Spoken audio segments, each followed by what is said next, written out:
Hello everyone, this side Tanu Sharma from Brilliant Classes of Anatomy and Physiology. In the previous video, I am explaining about the bones of upper limbs, and in today's video, I am explaining about the lower limbs. So there is some information about the lower limb are. The lower limb consists of the thigh, the upper leg, the lower leg and the foot. The thigh consists of a single bone known as the femur. The leg consists of two long bones named as the tibia and fibula, and the sesamoid bone, the patella, that serves as the kneecap. The foot consists of 26 bones which are grouped into the tarsals, metatarsals and phalanges. Right now, first we are discussing about the hip bone.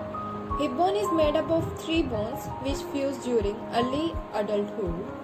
The ilium bone forms the superior portion of the hip bone. You can see in the image also. The ischium bone, the lower posterior portion, and the pubic bone, the lower anterior portion. You can see in the image also very clearly. Alright. Next, three articulation means joint. Sides are found on each hip bone. The two hip bones meet anteriorly at the pubic symphysis joint and coverage posteriorly with the sacrum at the sacroiliac joint. You can see in the image also. Laterally, deep socket called acetibula accept the head of the femur to form the hip joint. Together, the right and left hip bone form the pelvic girdle. Together, the pelvic girdle, sacrum and coccyx make up a ring of bones called the pelvis. The bony pelvis protects the soft organs of pelvic cavity, bladder, lower colon, rectum and reproductive organs. It also provides attachment points for many muscles that control the movements of the back, abdomen and femur bones. Next, hip bone anterior markings. So first we are discuss about the ilium bone. Iliac crest or crest of ilium is a curved upper ridge of the ilium. You can see in the image. Iliac fossa is a broad depression located along the anteromedial surface inferior to the iliac crest. Next, anterior superior iliac spine is an anterior projection from the iliac crest that serves as an attachment point for the sartorius muscles and inguinal ligament. Next, anterior inferior iliac spine is a projection below the anterior superior iliac spine that is an attachment point for the rectus femoris muscles. So here I am using the word anterior, posterior, superior, inferior. So when I giving the first video, so I just giving the some anatomy markings. So right now I am just giving the brief description here so you can easily understand what I am explaining there. Superior means towards the head, inferior means towards the lower part of the body, anterior means towards the front of the body, posterior means towards the back of the body. So you can easily understand what are the meanings here about the anterior, superior, anterior, inferior. Alright. Next, symphysis pubis or pubic symphysis is a cartilaginous joint between the two pubic bones. You can see in the image of the hip bone.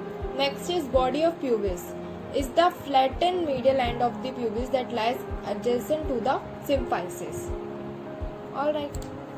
Next, inferior pubic ramus is a thin flat downward extension that runs diagonally from the medial pubis to the ischial ramus. Next, superior pubic ramus is a band of a bone that runs along the superior aspect of the pubis. So now here the ramus word is there. So the definition of the ramus is an arm or a branch of a bone, in particular those of the ischium and pubis or of the jawbone. In other words, we are saying a structure in an invertebrate that has a form of projecting arm, typically one or two or more that are conjoined or adjacent. So it is known as the ramus. Alright, and the plural of the ramus is rami, R-A-M-I. Alright. Next we are talking about the pubic bone, means pubis marking. Pubic crest is a short superior-medial ridge that extends horizontally from the symphysis to the pubic tubercle. So it is an attachment point for the abdominal muscles. Next, pubic tubercle is a projection from the lateral end of the pubic crest and serves as an attachment point for the inguinal ligament. Next, we are talking about the ischium bone marking. Rams of ischium is a thin, flat anterior extension of the ischium that joins the inferior ramus of the pubic bone. Now, interdivisional bone marking. Obturator foramen is a large opening enclosed by the pubic and ischial ram. Most of the foramen is curved by the ligamentous membrane, which help decrease the weight of the hip bone. Acetabulum. Acetabulum is a large, rounded depression on the external surface of the hip bone. It is formed by the portion of the ilium, ischium, and pubic bones, and except the head of the femur to form the hip joint. You can see in the image of where the acetabulum is located. Now I am talking about the femur bone. Femur or the thigh bone is the longest and the heaviest bone in the body. The superior end consists of a head, neck and two trochanters. The head articulates with the acetabulum. The neck is at an angle of 125 degrees with the shaft. The lower end comprises medial and lateral femoral condyles which articulate with the tibia at knee joint.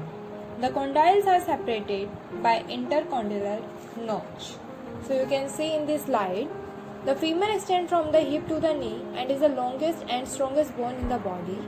Forming the mid portion of the femur is a long cylindrical shaft which arches or curves anteriorly. So you can see in the image also of the proximal end and the distal end. At its proximal end, the spherical head of the femur articulates with the acetabulum and of the hip bone to form the hip joint. So you can see in the image.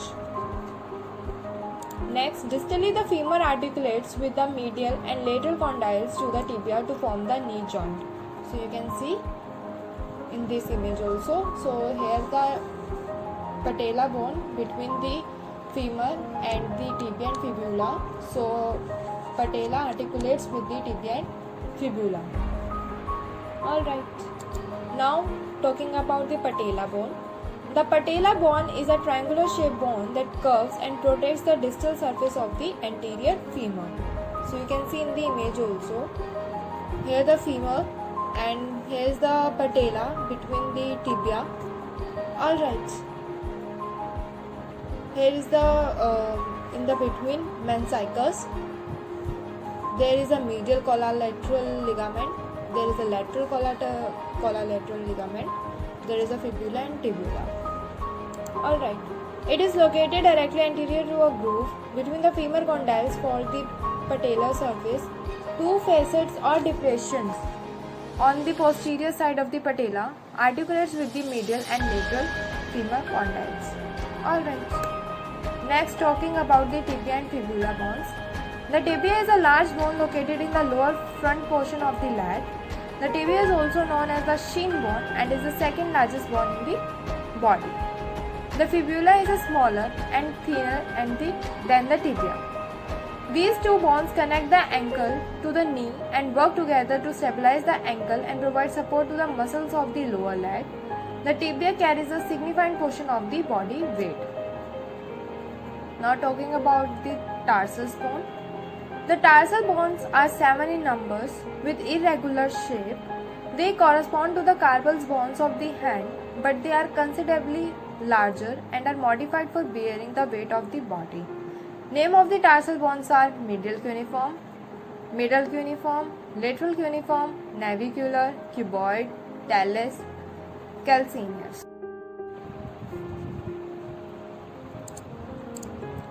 Now talking about the metatarsal bones. There are 5 metatarsal bones. They are long bones having a base proximally, a head distally and a shaft. Each bone has characteristic feature. Example, the first, which carries more weight, is a short and thick, like toe. Next, phalanges. The phalanges are 2 for the first big toe, proximal and distal, and 3 phalanges, proximal, medial, and distal for each of the other toes. The middle and distal phalanges of the fifth toe are fused to form one bone. So there are the 3 types of phalanges: proximal phalanges, middle phalanges, and distal phalanges. Now today bones of lower limb topic is completed. I am just giving the small description about the topics. If you want to make more videos, if you want to take these videos more expandable, more description you want to like there. So I want to make it. Please comment me if you have any question regarding the anatomy and physiology, or the students of 9 to 12 regarding their biology. So you can also please comment me on the comment box. I will really help you, and these videos are also helpful for you for your medical examination also, for the NET, for the ZIPMER, for the AIMS exam also, because there are the very basic points if you want to be learned there. Alright, so if you have any question regarding above the previous videos also, write introduction of anatomy, skeleton system and the bones of the upper limb, and the total topic is bones of lower limb. So you can ask me any question regarding the biology. I will really appreciate your question, and I will really help you for my bottom of my heart. Thank you so much. Please like, comment, share and subscribe my channel. Thank you.